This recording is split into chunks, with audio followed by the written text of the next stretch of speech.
I don't know any other Pakistani woman who is heading up the creative side for a global French beauty brand. My guest today is someone who is changing the face of global beauty. The quantity of makeup that people are wearing now is more than ever before. She's one of the first ever Pakistani-Canadian women to lead the creative side for a luxury French beauty brand. As South Asian women, advocating for yourself is not something that you really do. Tayaba Jafri is the global beauty director for Laura Mercier, one of the most iconic names in luxury cosmetics. My contribution really was taking that, translating it to different cultures, different skin types, recognizing the diversity, recognizing that a flawless face for someone in the south of France is very different than someone hanging out in Bangkok. Over 20 years, Tayaba has worked alongside the legendary Laura Mercier, the creator of the brand. That's really rare now, people staying in their roles for that long. And today, after the founder, Tayaba is the brand custodian and creative gatekeeper. She oversees global campaigns, fashion shoots, product development, and even training of the new makeup artists. Tayaba isn't just raising the beauty standards in how we look, but also in how we lead.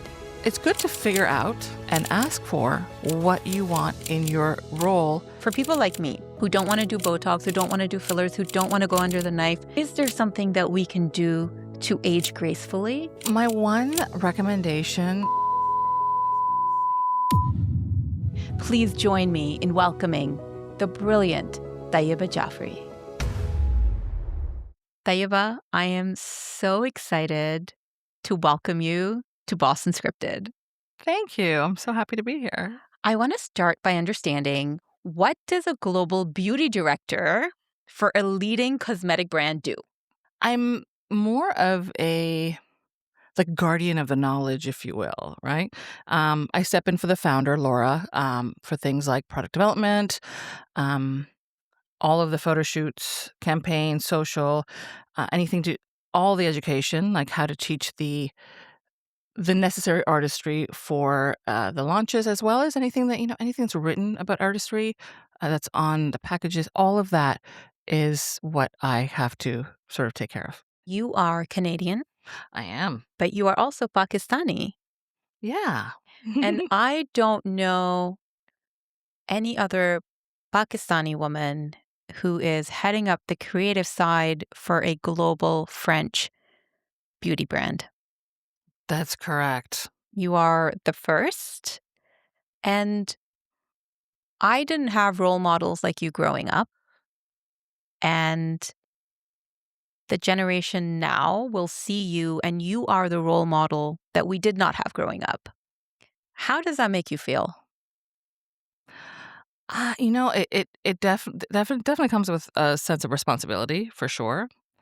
But I'm really grateful that we're a lot further than we were, because I didn't have those role models growing up either, right? In the fashion industry, there are few and far between in general. And in beauty, both in fashion and beauty, there's a lot of, it's not only the fact that I'm a person of color, Pakistani, South Asian, but just being a woman in my role is not as common as you would think it is. Really? Yeah. I didn't realize that. Yeah. I think that there are things about the industry that are thankfully changing, right? And I feel really hopeful and grateful. I've been really, really blessed to have really wonderful opportunities. Yeah. But at the same time, there is a sense of responsibility. And I got to tell you, I sort of learned that from the next generation. Like, I've been at wonderful events where content creators that are much younger and starting out their career have really pointed out to me how valuable it was for them to see me in the role that I was in. And that, I'm not going to lie, I have shed a tear or two in these moments. They're quite special. It's special. I get emotional when I speak to you. And I mean, we met on a plane. If you remember, we were both flying over from, I think it was Dubai to Toronto. It was. And we were sitting next to each other, and we just got to chatting. And I was having a bad day. I remember I was in a bad mood. I was very crabby. Your energy was amazing. Yeah, I was very crabby, though. I do remember I was complaining a lot. And you just took my energy, and you were so kind, and you were so sweet, and it changed my mood. And I remember chatting with you. And then it wasn't until the end of the flight that I actually asked you what you did. And we had bonded just as two kind of women, Mhm. about life and travel and stuff. And I remember feeling so proud that you were the global beauty director of Laura Mercier. I just looked at you and I was like, my God, this woman is phenomenal. And I Too wanted, kind. no, it's such an achievement. It's such an accomplishment. And you're so down to earth. You were chatty patty with me. Like, You were chatty patty too. I yeah, loved it. it was. It was an amazing flight. When we think of beauty, when we think of fashion, historically, Mhm. we look at Europe, we look at Absolutely. France, Absolutely. as the Yeah. nexus, as the benchmarks. Mhm. Um, you're not from there. No, I'm not. And I'm curious. Kind of you to notice. Yes, well, but I'm curious, do you sometimes feel that you have to work harder, talk louder to be heard in certain rooms? Interesting. Um, I have felt that, yes. But on your point about, beauty and fashion and, um, really, like, the trends or the first originating, in Europe or France at least, I think that is something that it was a learning curve for me as well. Um, I recognize an opportunity there, right? Where, there is, you still hear it today, French beauty. The French are Mm. amazing when it comes to, um, curating a look, right? It's kind of the opposite for South Asians, right? Coco Chanel says before leaving, you take one piece of accessories off, and South Asians is like the more accessories, the better, The more right? the better. And it is this almost like this paradox of what we have learned in our culture Yeah.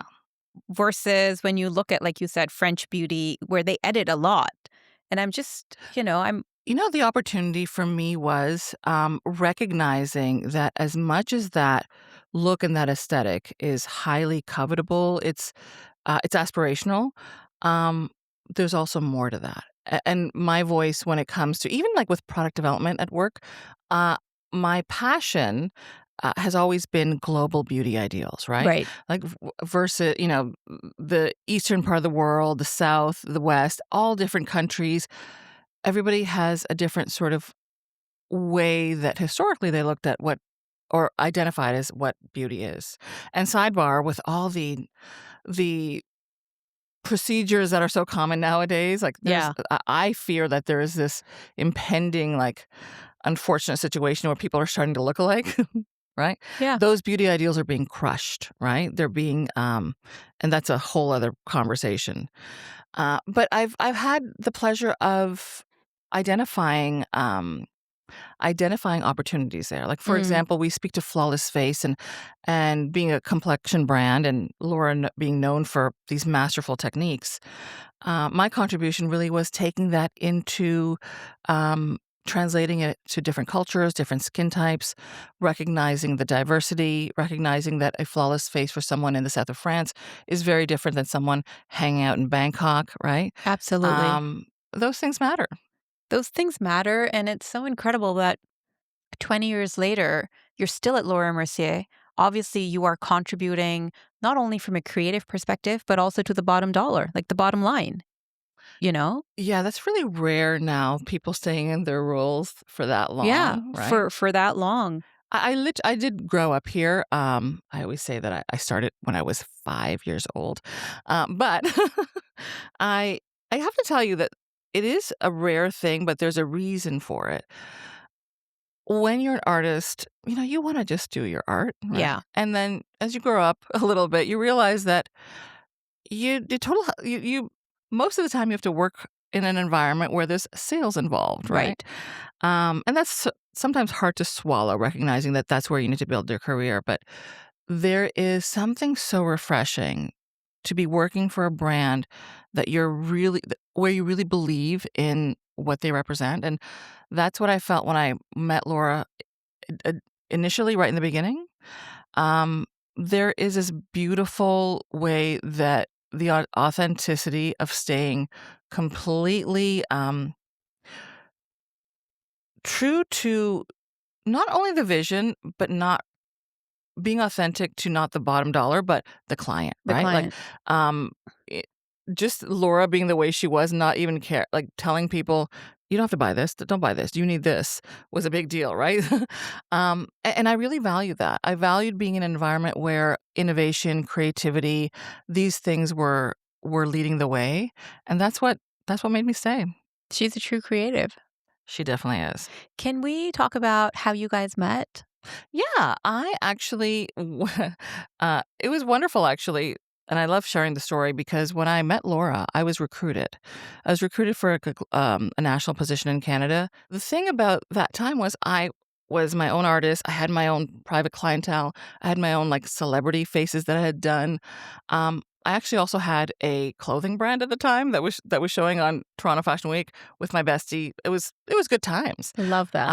I wasn't really looking for a new career, like, sort of shift, but, Laura was pretty inspiring, especially because of her editorial work, Mhm. and that's how we met, really, and in the beginning, she was so French, it was actually kinda funny. I tease her about it now, where, like, there's a little bit of a hard love and pushing you to be better than you currently are and grow, but yeah, that was the biggest realization for me, though, was this, that being an accomplished artist where I already was, meeting her made me look at my artistry and realize, hey, you know what? I still actually can learn more, right? There's no cap in terms of knowledge and experience. I think you were also lucky in that someone was willing to teach you. A lot of us, 100%, yes. right? A lot of us have the ability to learn and the desire to learn. We're not always lucky to be matched with someone who has the same desire to teach. Totally agreed. Totally agree.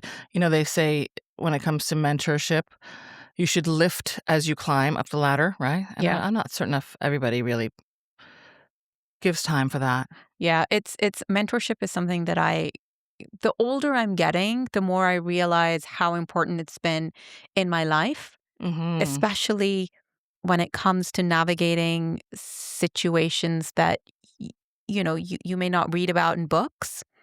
So there's certain dynamics, Absolutely. that come into play, and it's only through learned experience of other people that they can advise you and guide you, you Mhm. know? I had a really cute, sweet colleague who would say that I have big cousin energy because You do? I yeah, love that. I love because you do I'm actually. like, I will tell you what needs to be done or what I Yeah. think you should do for in whatever situation because I care. I care enough to say Yeah. it. So yeah, I like that moniker.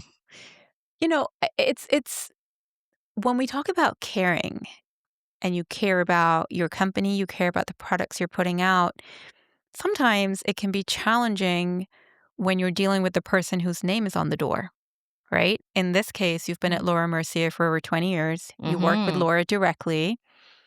How do you give feedback to a founder whose name is on the door and challenge them? I think that what happens is, like I was mentioning earlier, there is this understood comfort in critique and taking critique, Mhm. because that's how you get to that first plateau of becoming a good artist. Of course, Laura is, a master makeup artist, famous for so much, that she, I rarely have had those moments actually. I, Really? I I'm grateful that she values my vision and my contribution, and a lot of times she's, just comfortable with me doing my thing. So You are that's always so nice. lucky, and she is also lucky, but that is a perfect, perfect duo right there. She's wonderful. I would love to meet her one day. You know, I have to say, there's one thing that I wish that for everybody. Laura's very captivating as a person, and the beautiful thing is that she's not a founder that is looking for the spotlight. Right. I really respect that, right? And it's all about the product, it's all about the innovation, it's all about what what can be done, the Yeah. results that can be achieved, less about her, and that's really it's a really special thing. It's special and it's quite rare. Very rare. People Yeah. are quite camera happy. Yeah. Yes. As we know. Mhm. For other aspiring leaders from underrepresented backgrounds who are finding themselves in rooms for the first time, What advice do you have? It's always hard being a creative, uh, because of that reason is oftentimes, um, there isn't a clear understanding what the path should be. Yeah. And even myself, like to be very, very open, I struggled because I was neurodivergent. I was highly ADHD, and all those things really just prevented me from really even understanding how to get to the next level. Right. But that old adage of just work on what you're passionate about completely and give it all of you. I really think that rings true for most. If you pour all your energy in what you believe in, um, the work comes, the money comes, the growth comes easily because there's an authenticity to the work that you're Mhm. doing. At the same time, I think it's really important not only for people who are actually important for everybody to have to be their own advocate. Yes. And that's something that I think I didn't learn until a little bit later than I should have. Um, and I think that breaking out of that uncomfortability of asking for what you deserve is a thing. Like I think it's not easy to do either.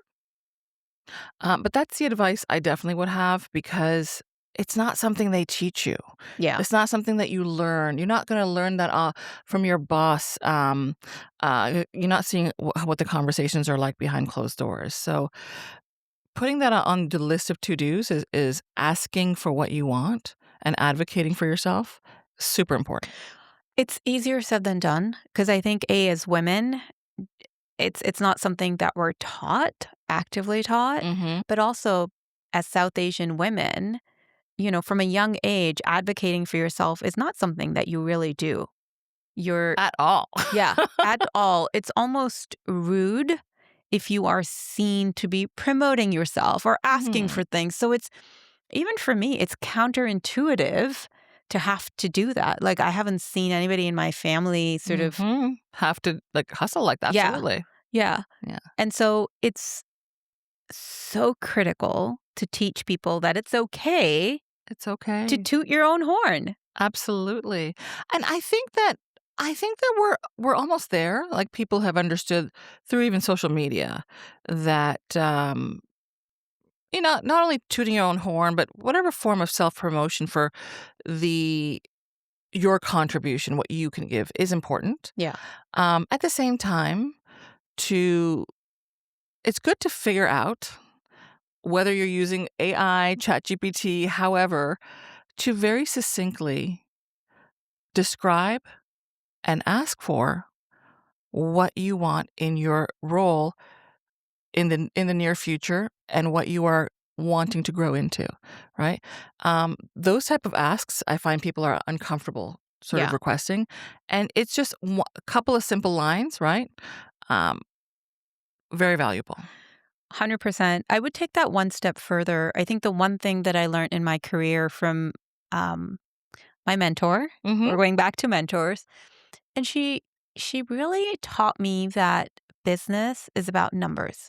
Yeah. Even especially if you are a creative person, Mm-hmm. right? Because we work with passion and we're like, look how great this looks and look what happened.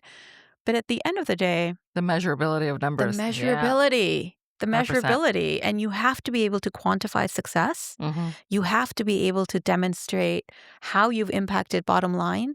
And that is a different part of your brain Completely different that part of your brain. that needs to be activated. And Yes. these are skills that you need to learn if you want to progress, especially as a creative person.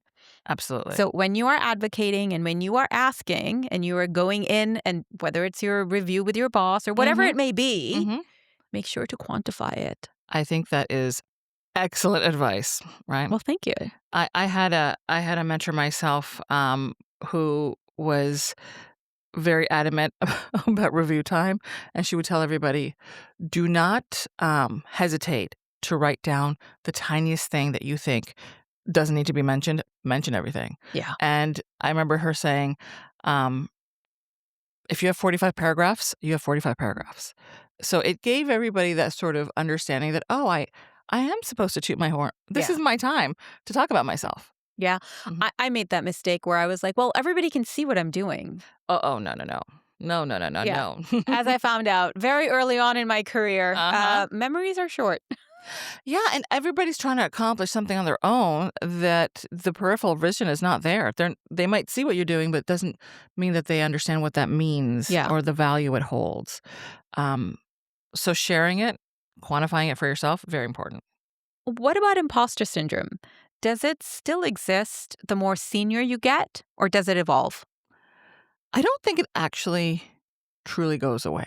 And Yes. I don't think I think that's true for not only a person of color, but women in general. And sometimes, I mean, everybody feels a sense of, do I really belong here? Right? I think that's a whole, it's part of the whole human existence, right? Like, it's like, where do I belong? But specifically for work, imposter syndrome, I don't think it ever goes away. You have to actively chip away at it. And with those things that we discussed, advocating for yourself, quantifying your own accomplishments, right? Um, those things really help. Yeah. I have found, though, the more senior I get, um, the more I've realized that nobody knows what they're doing. Nobody knows what they're doing. It's true. Nobody. I feel like, oh, he's an expert, she's an expert. But when you sit down with them, you actually realize, you know what? We're all the same. Like, Uh, I might not know everything you know, but I'm like, there are a lot of things that you don't know that I know. 100%. Yeah. Everybody has their area of expertise, but I think that maybe we sometimes fail to see that others are struggling the way we are as Yes. well. Um, and we're all in this together. There was something that I read, I think it's called The Invisible Guest, Mm. where, and I'm probably mixing up the analogy, but it's when you walk into a room, um, everybody is preoccupied with themselves. How do I look? Am I okay? Like, can somebody see that I ran? Am I Mhm. sweating? Do I smell okay? Like, is my mascara running? They don't really focus on you that much. Mm-mm. No one's gonna And notice. yeah, no one's going to notice. And after I read that, I was like, huh, I don't feel so bad. And Not only is no one gonna notice, no one's gonna really care, right? Um, there is this, like you said, being a little bit more preoccupied with their focuses of that evening or event or whatever. it sounds to me that the majority of your time is spent with creative people, That is leading correct. creative people, training creative people, because you Mhm. also train the makeup artists. And when you're in a business and when you're in a company, you have creative people and then you have other teams. So whether Mhm. it's finance, accounting, which is qualitative, it's numbers driven, it's very specific. Creative people are different. Mhm. There's a lot of taste that comes into it, personal taste, there's personal Yes, expression, there's personality, there's creativity. With all of this comes ego. that is correct. And I'm curious, how do you lead teams that are creative, that are driven by passion and ego as well? How do you lead them without dimming their light or their creativity? Fabulous question. Especially because it is true. Anytime you're in an artistry related field, I find that artists generally get used to not only giving critique but taking critique. So when it comes to the education, that's something that's understood, right? But it's still sometimes a challenge. But I Well, it's think painful to receive, right? it's It can be. painful. But for me, I think that ego really is just, it's like passion just misplaced, Mm. right? Because it comes from a place of wanting and having a vision, which is great. I also think that there's a beauty to working with other creatives when the end goal is something that we've previously sort of built together, right? So when it's like on set of a big shoot, I'm working with like the best art directors, best creative directors, models, photographers, and everything's like pre sort of planned. So there's nothing in the moment that needs to be done. Um, and yeah, people check their ego at the door. People are Do pretty they professional. really, though? I think they do. They definitely do. At a Okay. certain level, most of the creative work has been done way before we step on set. So everyone knows what's going to happen during the day. Um, of course, there's times where decisions need to be made, but I think after a certain level, there's ways of working where you can avoid that completely. And that's what I'm interested in. Yeah. What are those ways of avoiding? A lot happens in a creative role that is the interpretation of somebody else's vision. Yes, Right? absolutely. So on let's say a really big creative shoot for um, a campaign, even like the biggest one that there is, um, the direction comes from the brand and the marketing, right? Like what are we trying to accomplish? And everybody else sort of works to fulfill that vision in their own area. My area is beauty direction, of course. And it's done way, way, way ahead of time. It's actually done ahead of time in relation to what models we're going to be casting, the type of lighting the photographer is planning to shoot. All of that is discussed way in advance, and our contributions are sort of measured against each other, so it all sort of balances out when we're on set. It's just fun time. You're making it sound so easy, but I'm sure it has a lot to do with the fact that you are leading these teams.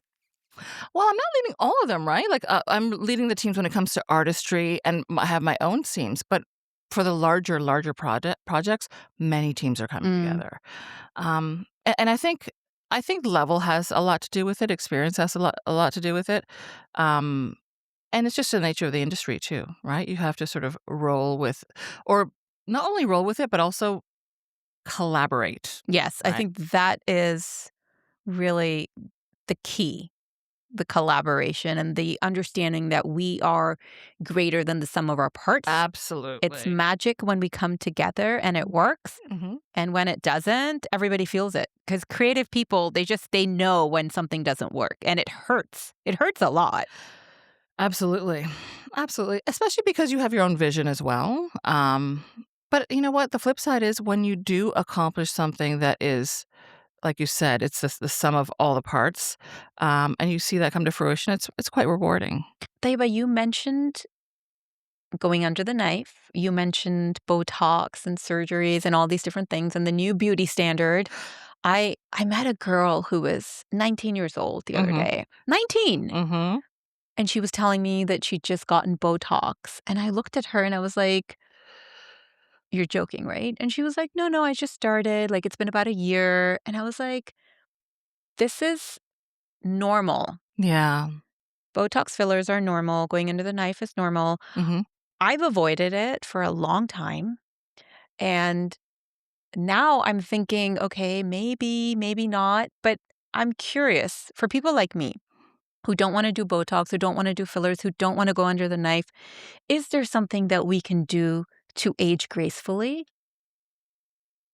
So my one recommendation has always been the same, because I find that a lot of people won't focus on the simple things first, right? Mhm. Because like all of a sudden it's like we need to take care of a problem, and something as simple as exfoliation.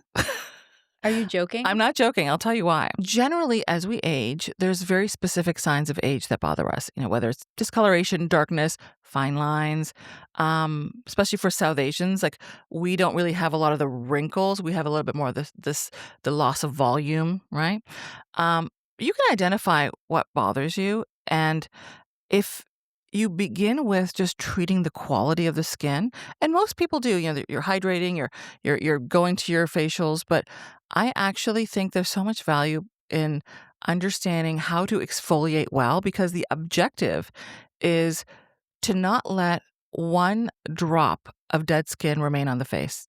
So I'm more of a combination oily skin, less oily now. I will exfoliate a couple times a week. I cannot travel without exfoliator because, you know, I can fake and take care of darkness with concealer, right? And makeup. But that natural glow that's going to come from exfoliating and hydrating well is not something you can fake. You are blowing my mind. That is the last thing that I thought you would say. Yeah, especially if you live in a climate like we do, right? No matter how much skincare that you put on your face, the second you step outside, you are probably covered in like a blanket of dehydration because of the weather, right? I carry with me balms and creams so I can put them back in to where I need them because that natural skin glow, it supersedes everything. Now imagine this, if you are also a little bit uncomfortable with certain signs of age and you haven't worked on that natural skin glow, imagine how much worse that could feel, right? But that little pick me up of just exfoliating and hydrating well, it's a big deal. It could be a game changer for most. I don't do that. And I would love to start. Where do I start? I prefer a physical exfoliant, a granular one, because I think it's easy for most people to manage the intensity of. There are chemical exfoliants out there that you'd have to work a little harder to understand how if it's too intense for your skin. So choose your choice of an exfoliator that has the granules in it. And here's a trick. I kid you not. Exfoliate your face and make sure you're doing it for like a minute and a half, like 90 seconds. When we're in the bathroom, 20 seconds seems like a hell of a long time, right? So it's not just for 20 to 30, like go beyond the full minute by exfoliating soft, light pressure circles. But when you pass that 1 minute mark, you've actually very gently sloughed off quite a bit of the dead skin in a way that you wouldn't have in 20 seconds. Okay, I'm going to try it. Mm-hmm. And then I'm going to come back to you. Please do. And I will be a new me. I'm looking forward to it. You mentioned skin sagging for South Asians. Yeah. I follow, I think it's Dr. Zoya Wan on Instagram. Mm-hmm. That's her, right? Fantastic. I saw a clip. She was saying how South Asian skin ages differently from Caucasian skin. And South Asian skin tends to sag. And if you have lighter skin, fairer skin, you tend to get more wrinkles. Very true. And so how should we be treating skin differently based on our ethnicity? I think that was such a wonderful conversation to have or recognize. Like, let's look at the signs of age and how differently we need to sort of treat them, especially by ethnicity. And especially for South Asians, because there is also this whole stigma of being darker. And what happens when there's loss of volume in the face, it's generally coupled with a little bit of discoloration. Okay. A lot of times, women of color, any sort of, Black skin, South Asian skin, Latino skin, there generally tends to be like a darker patches that come with the age. So not only with the actual loss of volume. With that said, it's all about treating the skin to feel fresher and brighter, right? So if there's a dullness happening, you want to really work on lifting. So how can we do that? There's a couple different ways. Skincare definitely plays a big part. And I think people have come a long way. There's a greater understanding of what type of skincare to use, what type of ingredients get you the results that you need. And in general, you're looking at things like, of course, your niacinamides, your hydrators, like hyaluronic acid. But depending on your skin, right, there's never an umbrella choice for everybody. Having some sort of actives that help with brightening or taking care of discoloration helps quite a bit. And the other thing, and we forget about this, and we were talking about this earlier, but we were talking about color and pops of color. Color plays a really big part in how fresh and youthful we look, especially in makeup. And it's something as simple, it could be something as simple as wearing a brighter lipstick, right? Because you like bring an element of brightness in the lower half of the face. Or it could be something just very, very soft, like a warm blush a little higher up on the cheek that touches the under eye area. It instantly brightens. If you choose a warmer shade on the lid, especially shades that have a little bit of gold, it counteracts any sort of dull, like purple or browns underneath the eyes as well. So those little tips and tricks really go a long way. I feel like you're telling me things that I don't do.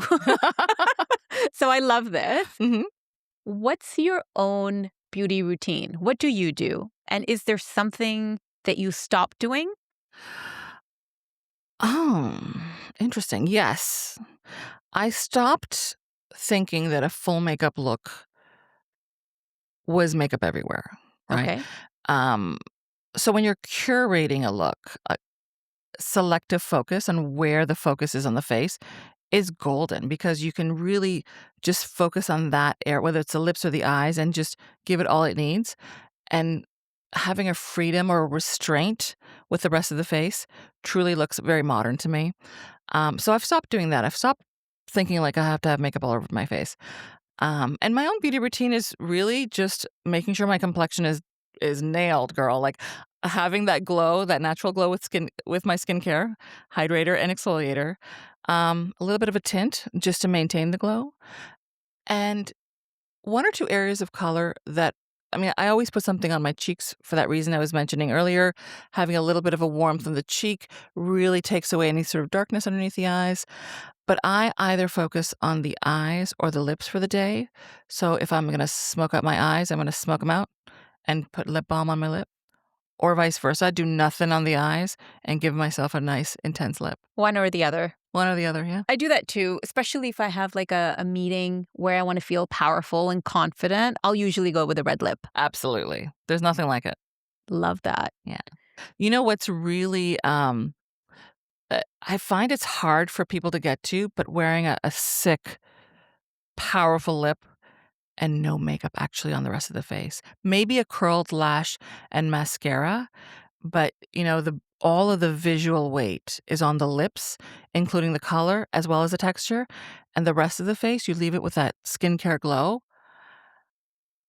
It's counterintuitive at first because you're thinking, oh my God, there's so much makeup on my lips. Doesn't there need to be like a tint? Try it out.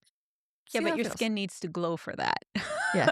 You can't just Well, slap on red lipstick and be like, we're done. You're going to hydrate and exfoliate. You'll get there.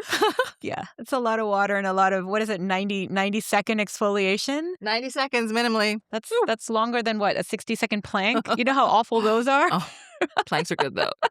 It's really funny because when we met, we were both, like I mentioned, on a flight, Mhm. and I did not know who you were, but I had a full like little travel kit with me full of Mhm. like oils, and I had the mist, and I had all these different things, and 2 sheet masks, and I always like to share. I always bring double of everything. Mhm.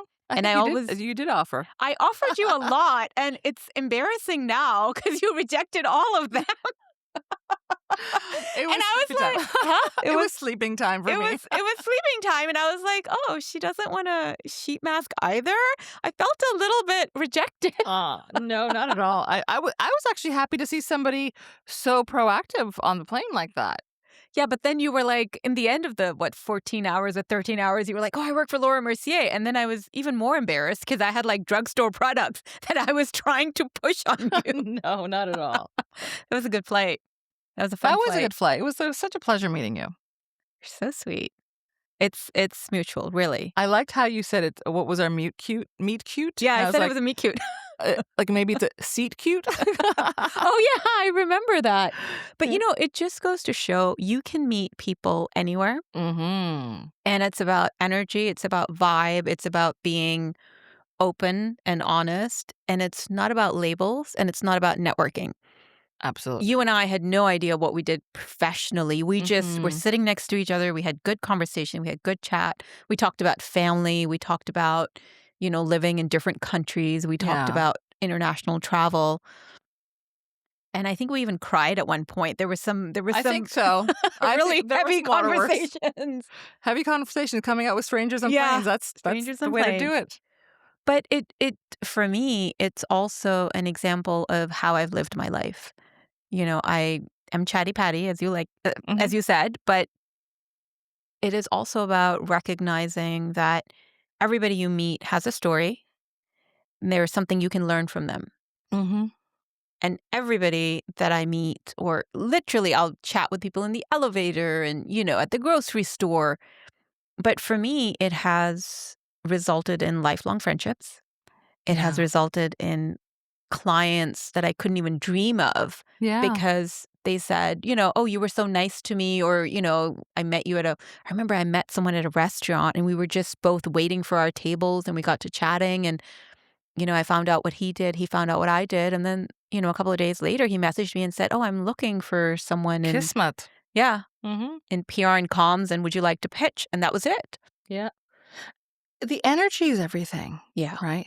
As you may remember, I was dealing with a loss at that time. I remember, And, yes. you don't really open up to the person beside you on a plane about Yeah. things like that. But like you said, we had 14 hours. Yeah. But it was also the energy that sort of came together and the fact that I felt comfortable to Yeah. share such things. And I think it was the fact that we both were accomplished women. I think that was clear, who were living a lifestyle that goes against what is. Cultural Yeah. ideals or norms. Yes. Yeah. And I think that for me was really a very special common denominator Mhm. because it is rare. 100%. And, we were talking about mentorship earlier. There's something that doesn't happen in a communal environment like the South Asian culture is, and there's people rarely give you the permission, right? To like, it's okay to be different than the norm, right? Yeah. It's okay. And I think that's where people like you and I, with that similar experience of being a off the beaten path South Asian female, I think that that's something that connected us immediately. Yeah.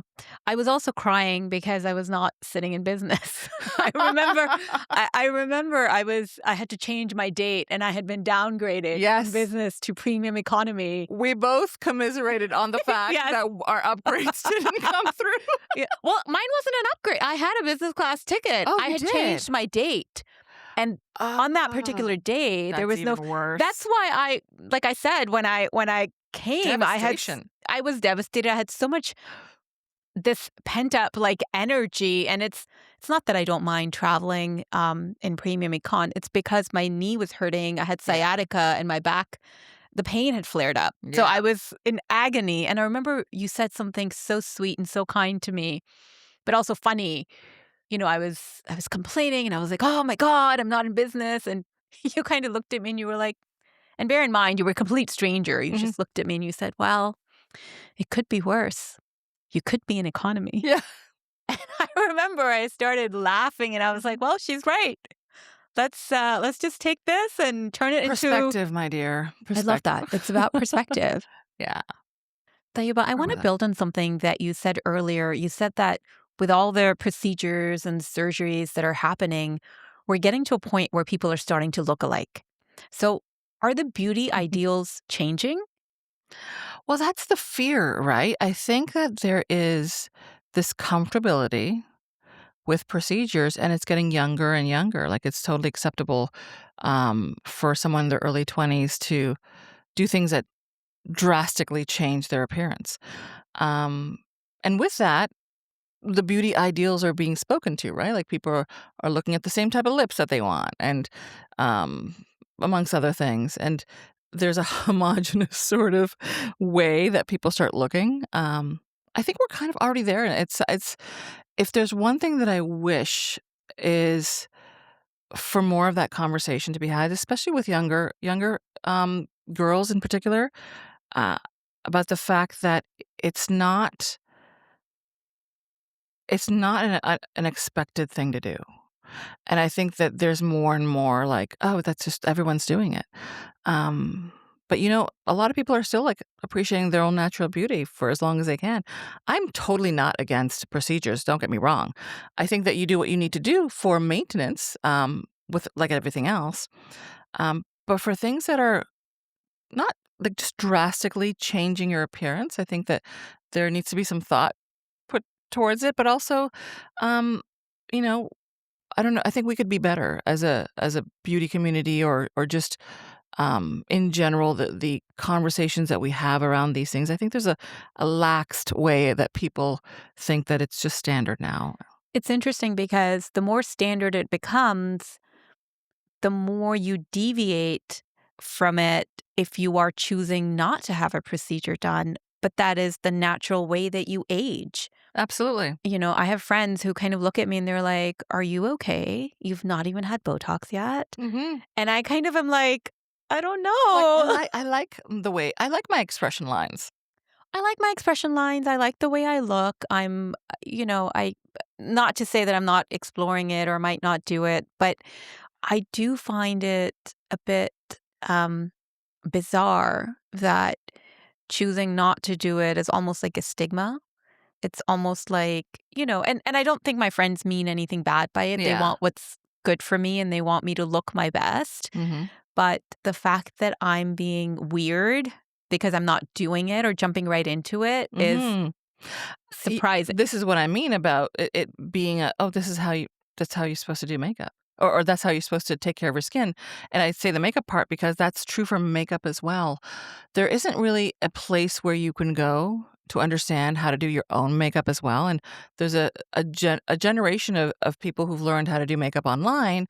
And I don't know if you've noticed over the years, but the same thing with, we're talking about procedures, but the quantity of makeup that people are wearing now is more than ever before, right? You see like girls even at the supermarket, cashing out with full on contour, double lip line, blended away. Like, it's interesting to me, right? And I love it because I love makeup. But again, it's this whole beauty ideal. How do we want to see ourselves? And there's something really empowering to be able to just focus on enhancing what's naturally there first. And I think there's way too much promotion of changing yourself, right? And good for you for doing what feels good, right? I think that there is a little bit of a stigma of, okay, that, after a certain age, that's what you're supposed to do. But, there's so much more that comes way before Botox. There's all these, we're in a really good time now, but there's all these wonderful skin maintaining procedures, the lasers, the micro needlings, Yeah.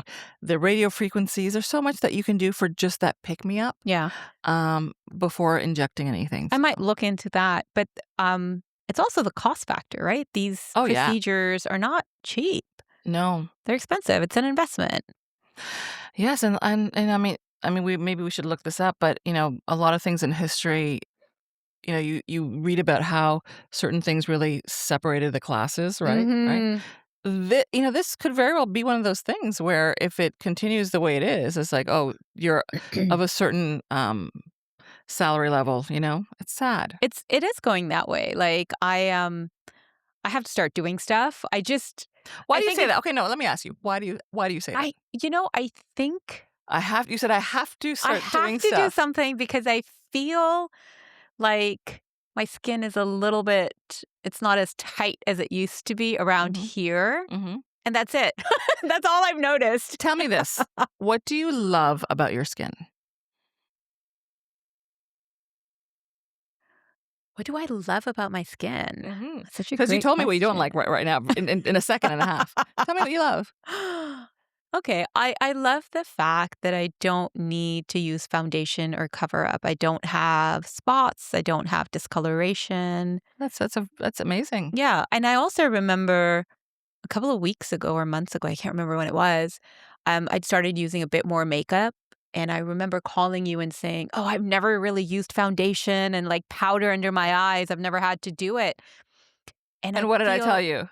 And you said you don't need it. Don't need. And that is so counterintuitive to me because my understanding is the older you get, the more makeup you should be applying. And yet when I spoke to you, you were like, no, you don't need it. Which I was shocked. I was genuinely shocked.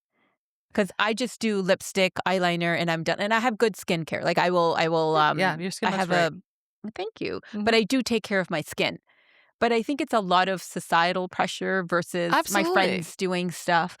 Bear in mind, most of my friends are Caucasian, like they're light skinned. So maybe they're, the way that we age is different. Definitely. I think there's also this, like, that's not something you're going to naturally know. Like, I don't do my own taxes, right? I go to somebody who would do it for me, or understanding what you need. Oftentimes, the advice of a makeup artist that you respect or a skincare consultant, those things help. But to your point, do we need more makeup as we grow, as we mature? It's not about more makeup, but we need to re-strategize the makeup, right? And oftentimes it has to do with finishes and textures and color. Okay. Yeah. Okay. A little bit of color goes a long way. All right. Well, I'm going to switch to my red lipstick. Nice. Today's pink. Okay, I love that. All right, I have a few questions that I ask right at the end that Sure. are for me because this Mhm. is my favorite part. Mhm. So let me ask you the first one. Please go I have ahead. them written down. Let me find my paper. I can't wait to see. Okay. Ah, yes, here we go. Okay. If you were stranded on a deserted island and could only bring one book, one person, and one item, what would it be? One person, huh? Yes, and it can't be your significant other. Oh, that's hard. I have a lot of close friends and Oh, it my could be dead sister. or alive. Oh, Yes, let's not go with family. interesting. Actually, I know the person. My best friend's daughter is my goddaughter. I would bring her. Why would you bring your best friend's daughter, who I is your goddaughter? I would bring her because I think that it would be lovely to, explore together, on a deserted island, and I just love her, and I That's a want her very to sweet experience and it. homely answer. Yeah. Okay, person is done. Uh-huh. One book and one item. Oh, one book is hard, girl. I was gonna ask you if I could pick a trilogy because I have a couple of trilogies that I love, and I could read them over and over again. Yes, you can. Alright, so the oh, this is really hard. Did other people have a hard time with this question? Yeah. So the trilogy I love, I'll tell you, it's, the Inheritance trilogy by, um, N.K. Jemisin. I love her. She's won actually the Hugo Award for, one of her series, and she won the award for every single one of the trilogies. So I love this I woman. have not read that. I love the worlds that she builds. So I would definitely take her body of work. But there's another book that I think is apropos to the question. It's Madeline Miller's Circe. I totally love anything with Greek mythology, but Circe I think it was on the bestseller list about 5 years ago. It's such a lovely story about she's a nymph, or, like a Greek goddess that gets not stranded, but sent away to a deserted island, so I think that would be very Oh, I appropriate. have to read that. That's It's going a to be lovely next story. on my list. Yeah, it's a Okay, lo amazing. Mhm. And then we Oh, and then have there's one part of the an question. item. Come on, one item? One item. Put your survivalist hat on. Mm. Like, not a beauty item, right? I was just gonna, I was just gonna say, I wonder if it should be a beauty item for you. I think it should be. Exfoliator. Let's Exfoliator. let's Just be not make honest. it a beauty item because I already know the answer. You do? We'll just do one item. Oh, gosh. And it can't be my smartphone? What? No, there's no Signals? There's no signal. It's a deserted island. One item. What are you going to do with a phone? You know what? I'm gonna go with pop-up tent because I'm pretty great with makeup brushes, but Okay. building a shelter on a deserted island might be a little I different. love that. Yeah. Okay, so we've got Circe. Did I Mhm. say it correctly? Yes, you Circe. did. Circe, yes. I'm remembering it through Game of Thrones, so I made that Exactly, reference and remembered it that way. Mhm. Pop-up tent. Mhm. And your best friend's daughter. My your goddaughter, Sabrina. How old is she? How old is Sabrina? She's currently 6. I don't know if you want to be with a 6-year-old on a desert. Listen, it's my island. It's my imagination. It's Fair gonna be enough. fun times. Fair enough. Fun times. I love it. Okay. Life isn't scripted, Mhm. but if your life was a movie, what would it be called? Oh, what would I call a movie based on my life? Well, there's so much travel, there's so much color. That could be it. Yeah. So much travel, so much color. So much travel, so much color. I like it. I like it too. That was great. Boom. Thank you. Thank you for helping me name my movie. Tayaba, Mhm. thank you so much. It was such a great conversation. I learned so much, and I really, really appreciate you taking the time. It was sincerely my pleasure. Thank you. Thank you for having me.